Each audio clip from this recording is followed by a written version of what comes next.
मोहन सरकार को बदनाम करने को चक्रांत करिसेंती एमडी और मिलर। मोहन सरकार चाषी को गुरुत्व दे धान क्विंटाल 3100 टंका लेखाएं चाषी किणवाई समस्त समवाय समितिर निर्देशकों को निर्देश देइछंती। कटनी छटनी न करने कड़ा तागिद करिसेंती।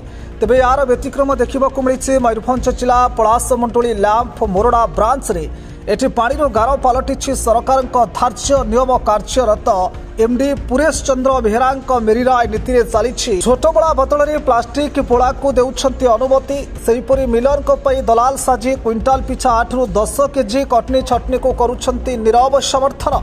अन्यपटे धान बेपार में निजको सक्रिय रखी बोटांकर लाभ उठाइबा निशारे पालिछंती दलाल एमडी पुरेश चंद्र बेहेरा चक्रांत, जहाँकि चाषी कूल चिंतार विषय पलटि अभियोग करिछंती चाषी। तेबे डबल इंजिन सरकार चाषी डबल सुविधा करिथिबा बेले दायित्व थिबा एमडी पुरेश बेहेरा दायित्वहीनता मोरडा थाना मंडी रे सामना को आसुथिबा व्यतिक्रम जंगू चाषी कूल चिंतार जो टेस्ट होता से नॉन एफएक्यू है नहीं कटणी छटणी पे आम सर किसी ना जदि एफएक्यू होची आपन को 0% कटिंग रहइबो। मोर धान काटा है 7 किलो ना एथि मु संतुष्ट नु प्रतिवाद हम करबा।